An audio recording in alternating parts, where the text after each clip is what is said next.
LEO or LEO satellites. LEO. The name itself suggests that they are the nearest to the Earth's surface. The distance or the altitude from the Earth's surface is 375 to 1000 miles.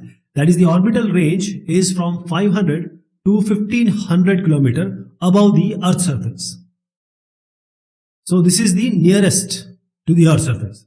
The revolution time is around 90 minutes to 3 hours.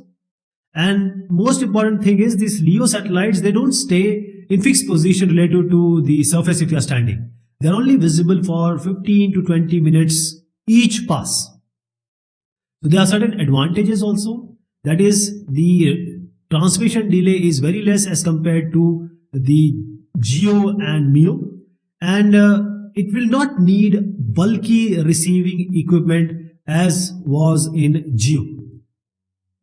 The disadvantage is it has smaller coverage area. Why it is smaller coverage?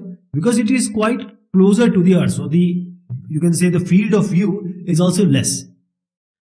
The GEO has around lifespan of 10 years, the satellites. This LEO has around 5 to 8 years. So we have a subdivision here, little, big and mega LEOs. And since it's quite closer to the Earth, so a network of LEO satellite is necessary for LEO satellites to be useful actually.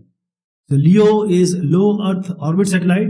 We need large numbers of these satellites in order to complete a full constellation for a complete system. And since they are very near ground station, do not need much power. As compared to the MEO and GEO, the round trip delay is also less, that is around 40 to 150 milliseconds. This is the round trip. You can also call it as the latency. That is the time signal is sent and it is received. This is around 40 to 150 milliseconds. While if you talk about the GEO, if you use VSAT, it's around more than 500.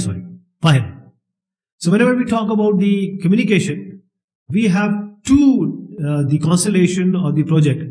First is the Iridium and the second is the Global Star and Iridium.